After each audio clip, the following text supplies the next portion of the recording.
Okay, welcome everyone. Good afternoon. Thank you for bearing with us through a few technical difficulties. Sorry we're a few minutes late, but very excited to have a very special guest with us today. So I'll just be very brief off the top here. Just a reminder to our audience, housekeeping notes. If we have time, we'll try to save some time at the end for a couple audience questions. But I want to introduce our speakers today and then turn it over to them. We are so fortunate to be joined today by the United States Trade Representative, Ambassador Katherine Tai. Thank you so much for taking the time to be with us today. And she's going to be joined in conversation by Doug Irwin, who's the John French Professor of Economics at Dartmouth College and a well-known trade scholar, and he's also on BWC's Advisory Council. So, Doug, thank you for taking the time today as well, and over to you.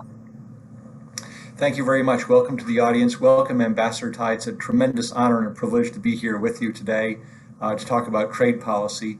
I thought I'd open up with a sort of a broad question. You've been incredibly busy over the past few months, traveling the world, seeing and meeting so many trade ministers and others around the world.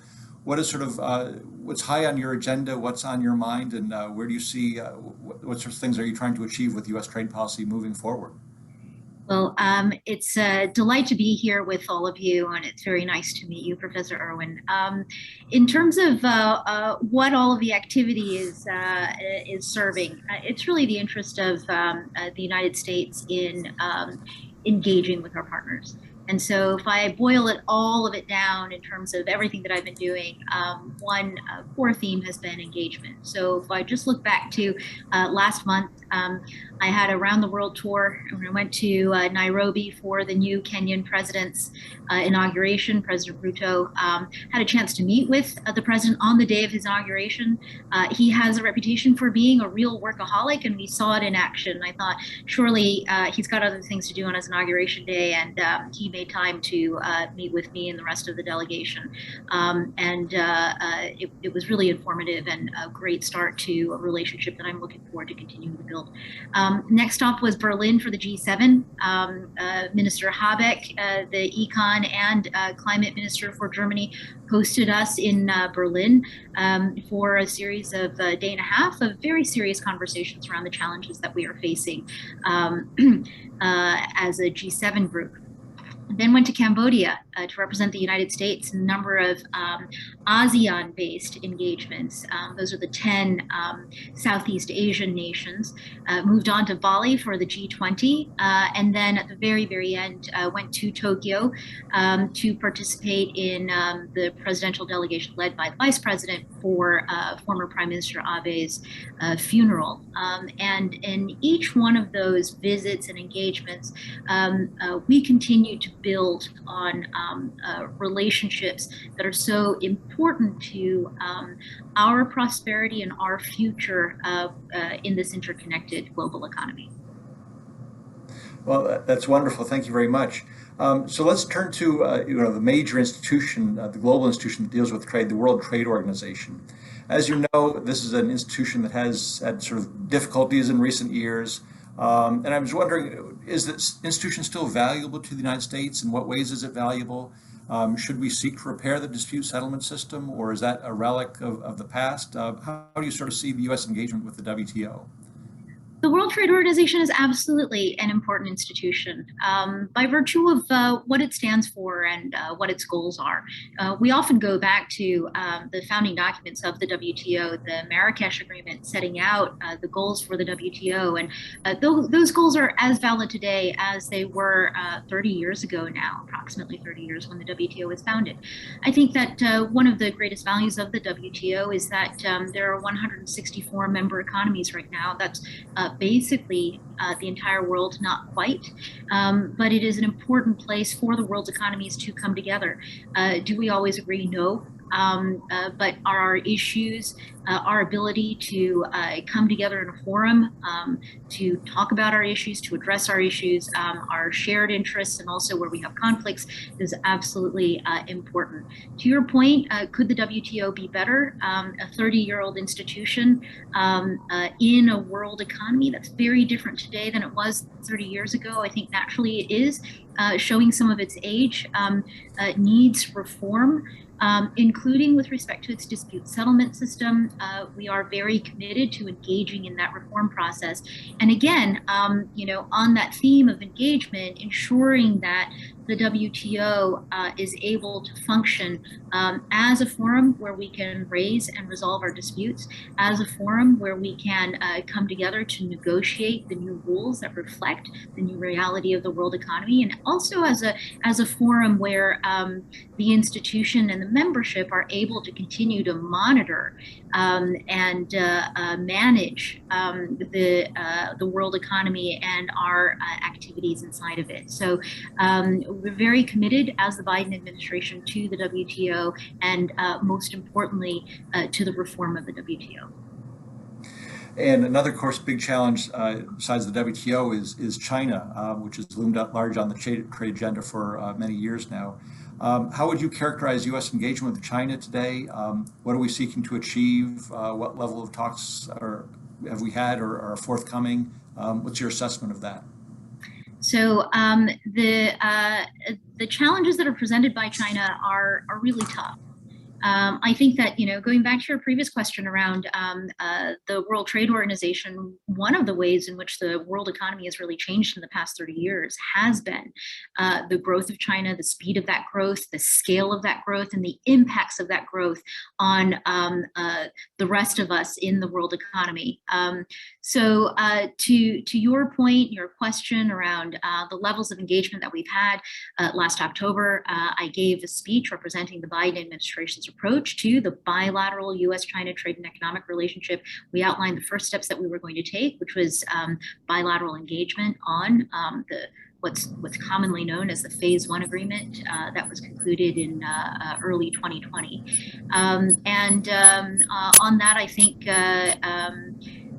we've not really gotten satisfaction in those discussions. We continue to press China on its performance under that agreement, where there are gaps, how they intend to make it up, how we might enforce the terms of that agreement. But in the larger scale as well, we continue to press China on the impacts that its policies are having and its externalities on the rest of us in terms of opportunities for us to grow and thrive, and in important strategic sectors to survive in competition with a Chinese economic system that is very, very unlike ours, which is very open and based on a free society.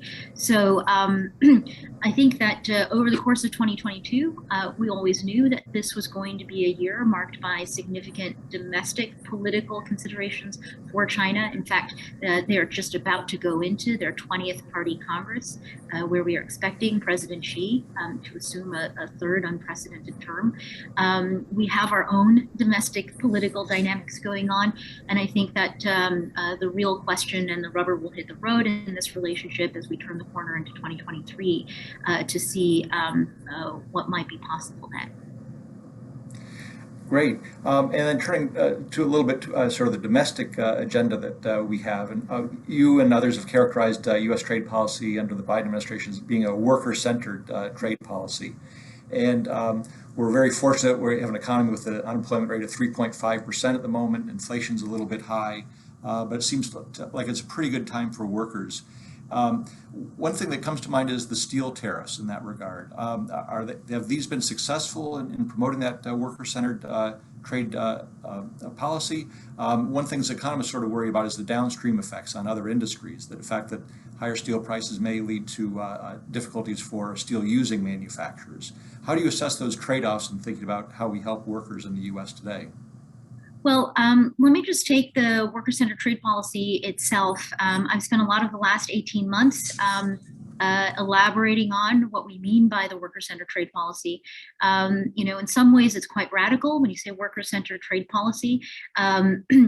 No one's really put those words together in that order before, and that is the intention, which is to say that we're going to do things differently as we formulate and execute our trade policies. We're not going to just think about the macroeconomic effects, the trade flows, and the sectoral effects, but we're also going to create a discipline for ourselves to think through what the impacts are going to be on the human component of our economy, on the people, on our communities, which is so important for democracies like ours. So, in the one sense, it sounds and feels quite radical. In another sense, just to go back to your question around the WTO, in another sense, it's really not radical, and is, I think, part of the original vision for a globally interconnected economy. In the preamble of the founding document for the WTO, the Marrakesh Agreement, it begins by saying, the goals of coming together in this way, in this multilateral system, is to, among other things, work to ensure full employment and to raise standards of living. And I think that in that sense, then, what we are trying to do is both radical and not radical at the same time, but to really place the people and communities at the center of our thinking around trade. I'll give you a couple examples in terms of how what we point to in terms of worker-centered trade policy outcomes that we've been working on. One of them was the large civil aircraft resolution that we came to with the European Union last year, that resolved a 17-year-long dispute between Boeing and Airbus over support provided by our respective governments. In coming to a resolution, we worked closely with our industry at the same time that we were working closely with the workers in that industry, so that the resolution we came to with the European Union was one where we were representing the interests of industry and the workers. I think that, on the scale of the US and the EU posture and outcome, it also means that it is one where we and our industries and workers are working together with the Europeans, their industries and workers, and really focusing our efforts at the larger challenges that we have, kinds of state support provided to the aircraft industry and other economies that really outpace the kinds of things that we've been fighting about between ourselves. Another example, I've got three of them, so I'll try to pace myself here too, is the steel and aluminum trade that we had between the US and EU, which is a source of immense tension for a couple of years. We're almost on the one-year anniversary where we have changed the posture of our trade and our relationship with the EU, where we are now working together, shoulder to shoulder, to negotiate the world's first carbon-based sectoral trade agreement that is going to focus on ensuring clean industrial trade between us, while also addressing the global overcapacity issues. So, working towards planetary sustainability, but also addressing fair trade. And then the final example I'll give you is really the home base and the inspiration for a lot of what we do. It's housed inside of the US-Mexico-Canada agreement. This is the renewed NAFTA agreement, where we have a rapid response mechanism that is the first of its kind in a trade agreement. We have used it 5 times already, and through the initiation of this mechanism, we have empowered workers in Mexico at 5 different facilities to be able to elect a truly independent union to represent them in all 5 instances. That union has won for the workers higher wages and better benefits. And by empowering those workers, we're also empowering our workers who are constantly being pitted against Mexican workers. For the first time, we are using a trade agreement to try to lift up the livelihoods of workers, not just here at home, but also in Mexico. So I think that that is, in a large nutshell, what the worker-centered trade policy means for us and what we're trying to accomplish. What's remarkable in your answers is there's so many complexities to all of these issues. There's so many dimensions. Obviously, workers themselves, the environment, open trade, resolving disputes with others, and so this all sort of comes together in terms of industrial policy, specifically the preferences for domestic production of electric vehicles. As the environment comes together, workers and things of that sort. One compromise is that the U.S. has traditionally wanted non-discriminatory trade arrangements, and here we are trying to give some domestic preferences. How do we think about, say, with other countries, the European Union or others, give preferences to their domestic manufacturers of electrical vehicles? How do we make that trade-off where U.S. firms will still have access to those markets, but at the same time we want to do something special for them here? Well, I think that one of the things we have to contend with is a very changed global economy, and also our own reflection on where our strengths and weaknesses are in that economy. So one aspect of it is, looking to engage in industrial strategies and industrial policies that we haven't traditionally done as a way to correct for the challenges and pressures that we are feeling, in particular in competing with a system like the Chinese economic system. To your specific point on concerns that our partners in Europe have raised around the Inflation Reduction Act, let me say this. The first is that one of the accomplishments that we are proudest of in the last 18 months has been the building of and the strength of the US-EU relationship, both in terms of economics and more broadly speaking, so that today we are standing together, working on, as I mentioned, challenges that we face in the large civil aircraft competition on clean and fair trade and steel and aluminum, but also beyond that, our commitments to sustainability, which, the Inflation Reduction Act, when you look at it in whole, is a significant commitment that the United States is making to clean technology, a clean technology future. It is an area where rife with opportunity for collaboration between the US and the EU. I think, in terms of the strength of our partnership, we're also standing side by side in addressing the national security threats, but also the real economic challenges that we're facing from Russia's invasion of Ukraine. So first, let me start there. Then, with respect to the concerns that we've heard from our partners in Europe, we are talking through, we've just spent over an hour this morning with Valdis Dombrovskis, my European counterpart. We'll see him again in the next couple of weeks, have been listening to his concerns. On this, I would say, this is the bread and butter of what economic policy officials, trade policy officials do in our real lives. It's not always that glamorous, but this is not the first time that there have been concerns that have come up between the US and the EU. In fact, this is the type of work that we get paid to do. So I have every confidence that we will be able to work through this. And again, because of the strength of the relationship and the recognition that we are stronger together than we are split apart in the challenges that we face in the world economy and in the world right now. Well, as someone who follows trade, I think it's all very glamorous. So I think it's really interesting stuff, and I appreciate your hard work and the work of the USTR staff. I know people outside, not within the government, outside the government, have tremendous respect for the hard work and energy you bring to any of the staff to your work. Another big initiative, of course, is with the Asia-Pacific region. And there we have IPEF, Indo-Pacific Economic Framework. And to some extent, that is a little bit different than Trans-Pacific Partnership. So I was wondering if you could tell people, how do you think about the differences between the two?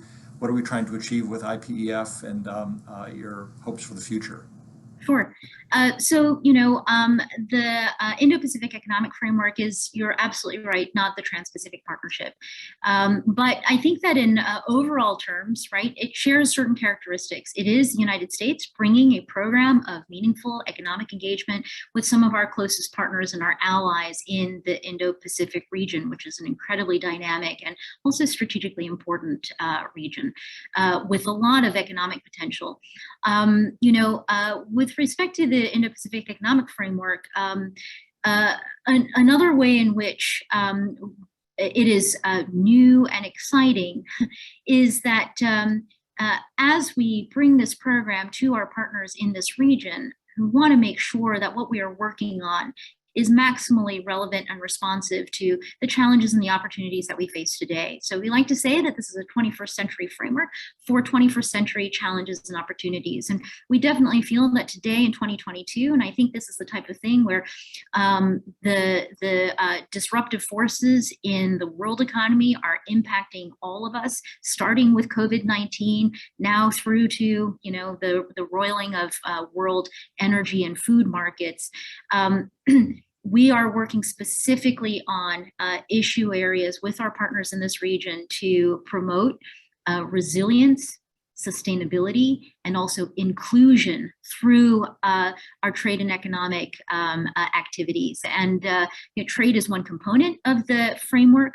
It is not the only component. Other components include supply chains, which is on everybody's minds these days, and is so important.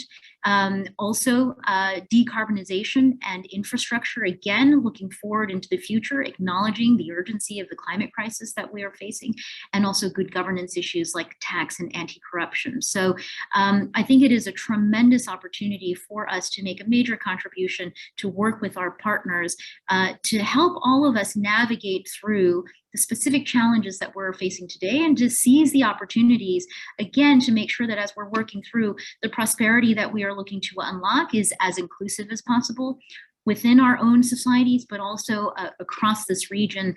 And again, to give ourselves the confidence that we are building towards a regional economy here that will be designed to withstand shocks of the kinds that we've experienced, because I think it is, I'm starting to appreciate that we may not be able to predict exactly what the next shock will look like, but that there are more and more shocks in our future that we've got to be able to design our economics around.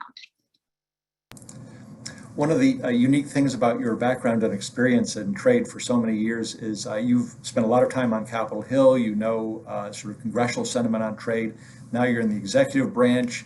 Did a little different perspective, I presume, down the street in Pennsylvania Avenue. I was just wondering if you could tell us, in contrast a little bit, how do the two different branches of government view trade, and what have you learned, and what have you brought to your job from Congress?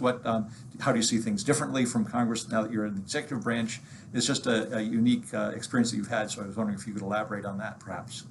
I'd be delighted to. In fact, I think this is such an interesting question. I might actually go a little bit further back into my own background. I started off as a serious trade policy person, as a trade litigator here at USTR. And eventually concluded my time here earlier as a lawyer as the chief counsel for China trade enforcement. Then I spent 7 years here. Then I went to the Hill. And I think that in terms of transformative experiences and educations, it was really in that first shift from being a WTO US-China trade litigator to moving over to the Congress, where I started working for the Ways and Means Committee and the Democrats on the committee.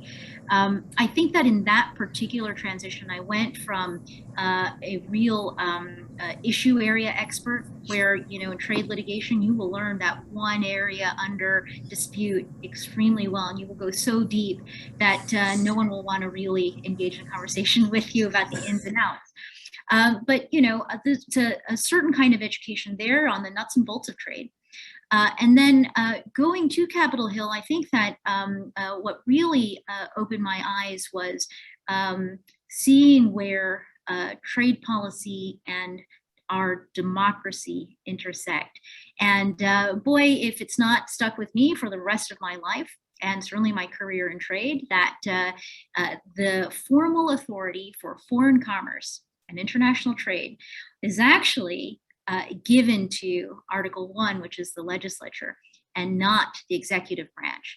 And what's so interesting about USTR is we lie at the intersection of many powerful forces. One is foreign policy, national security, and the intersection with domestic economic policy. But the other intersection where we were born into is the intersection of the executive branch and the legislative branch, where Congress actually took our authority out of the State Department, put us inside of the White House, designed us to be an open nerve for Congress, and especially those two committees, Ways and Means and Senate Finance, to press on to ensure that the negotiations, the representation of the entire United States, which comes from our Article 2 and executive authority, is always kept honest by the authority over trade that comes from the Congress and from our people. And I think that that has been the most powerful education that I've had, that has really enabled my return to the executive branch in order to think about the Office of the United States Trade Representative, about this job representing the United States in trade as one that encompasses all of the United States, all of our people, our different communities, and the sectors of our economy. So one last question before we turn to the audience, which I know has a number of questions teed up. Just following up on exactly that, it's been said that the U.S. Trade Rep not only negotiates with the rest of the world, but also with the Congress. What are you hearing from Congress in terms of their priorities for trade, and how does USTR take those into account? Certainly. Well, you know, the members of Congress are really powerful advocates for their states and their districts.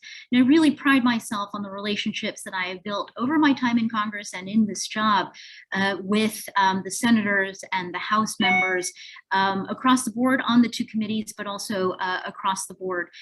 In terms of their priorities, I think it's consistent with the desire for the United States, for us to be able to build and rebuild a sense of confidence in the global economy. And that very much is a guiding light in terms of how we engage our partners and how we look for opportunities to adapt our economic policies to the reality that we're facing right now, which is a set of challenges that by themselves would be significant enough, but are really kind of piled on top of each other. I think it is an important time for us to be really agile, to be super engaged, and to be extremely creative in how we look for those opportunities and unlock them in partnership with our trading partners. Well, I know you're very busy. I'm going to turn it over to Emily for the moment to bring in some questions from the audience. Thank you very much for your time. Thank you so much. Yeah, thank you, Ambassador Tai, and thank you, Doug, for that really rich and concise conversation. I think we've covered a lot of ground. We do have some questions, so I do want to go to our audience, and I'll just ask our audience if you could please identify yourself and your affiliation when you ask your question. And first up, I see Bill Frymoyer. Bill, could you go ahead and unmute your microphone and ask your question to Ambassador Tai? Yes, thank you, Emily. Thank you, Doug and Ambassador Tai, for a great presentation. I'm going to follow up with your last thought about educating the public about trade and the value of trade and all the necessary and revolutionary steps you've taken to do that, and commend you on that. But also just sort of ask a sort of philosophical question, and it's based on what you said when you got your degree from the Washington Foreign Law Society. You said you had two goals. First, to show the United States is back as a genuine and committed partner. And second, to craft trade policies that advance the interests of Americans, policies that promote broad, equitable growth here from the bottom up and the middle out. What happens philosophically when those goals conflict with allies, as we're trying to get allies to work with us, say, on China policy? And did you sort of underestimate the difficulty, overestimate? How is that dilemma going, and resolving that dilemma going for you? Philosophical question, which you're so good at. Phil, it's great to hear your voice, and thank you for seeing me in my travels and what we're trying to do, and for paying attention to what I've been saying. You know, as you were repeating back to me some of the things I said at the Washington Foreign Law Society dinner, I was just listening to the words and thinking, nope, I still agree with all of those things that I said 2 weeks ago, so I'm in good shape. But you know, to your point about where conflicts may crop up in pursuing the goals that we have, again, that is the nature of the jobs that we have, the nature of trade policy. Again, emphasizing the place of trade policy to always be at the intersection of these powerful forces, domestic economics and also our foreign policy and our national security policy. And I think that, we as an institution here at USTR, this position is designed to be one that you can never be really comfortable in, just to keep yourself honest and make sure you're doing your job. I don't know if you also caught the remarks that I made last Friday at the Roosevelt Institute, where I talked about a vision for trade policy and industrial strategy working together. And the point that I wanted to make there, really you can boil it down, is we are in a phase of our world economic history where we are reaching for policies that may be non-traditional for economies like ours, that we haven't done very much in the past, that are corrective or defensive in nature, where we are trying to defend a space to continue to thrive and to survive. In this context, as we are embracing what we would describe as industrial policy, we need to overcome the sense traditionally that industrial policy is the type of things that you do for yourself that is meant to beggar your neighbor. I think that there is a way for us to do industrial policy that is complementary. And this comes up in a lot of our conversations with some of our closest trading partners. If you look at the CHIPS and Science Act, you've got a $52 billion investment on the part of the United States into our semiconductor industry. The Europeans have their own CHIPS Act that they have put into place. There is a lot of room for us to have conversations and to work together to assess where we don't step on each other, we don't invent wheels that the other one has invented, and ways that we can complement each other in our efforts. So to your point about where those conflicts come up, I think that there is a learning phase for us around how to do industrial policy in a complementary kind of way. I think it is generally consistent with the spirit of what you may have heard Secretary Yellen talk about as friendshoring. It's about trade relationships where there is trust and confidence, and being able to work together while positioning ourselves to be stronger to compete in the global economy. Thanks, Ambassador Tai, for answering that philosophical question from your friend Bill. And we were so fortunate to have Secretary Yellen at BWC yesterday discussing her friendshoring policy. I'm going to turn it over now to Jim Colby. Jim, if you're there, could you please unmute yourself and go ahead and ask your question? Yes, the question, I put it in the box, but I'll repeat it here. Is the administration going to pursue renewal of trade promotion authority? If so, when do you expect to see this happen? It seems like it's the key to getting anything done. Well, I know Trade Promotion Authority is a part of the trade toolbox, something that has played an important role in the past. I guess I just, break down Trade Promotion Authority in a couple of ways in terms of how I'm thinking about it. And I hope that as I'm doing that, that I answer a bit of your question. One is that oftentimes what gets missed in the conversation is that Trade Promotion Authority can often be an important sort of signal that we send to our trading partners when we're trying to close out a deal. But that at the end of the day, two things about TPA. One is that we have actually in the past been able to close out deals in our trade agreements and get them through Congress without TPA. The other is that sometimes even with TPA, we've not been able to fully close the deal on a trade agreement. So the Jordan FTA went through Congress. This is in the early 2000s without a TPA. And then I think my example would be TPP. We had kind of a TPA that was tailor-made for TPP that did not manage to facilitate getting TPP across the finish line. So one is just to try to put TPA in its in a little bit of a context. The other aspect of TPA is that when you really boil it down, TPA is a deal that is struck between the executive and the legislative branches. And that part of that deal is to have Congress articulate the objectives that it would like for the executive to carry out in its trade negotiations. And then in exchange for the executive to abide by certain consultation specific requirements, and then get in return the benefits of a more streamlined consideration and passage process. So I think if I break it down that way, then for me, the issue around TPA is really about the partnership between the executive and Congress. And that is something that is important, no matter whether TPA as a statute is there. And conversations that I have had, will continue to have with our partners in Congress around objectives for our trade agenda, and also how we execute them in partnership.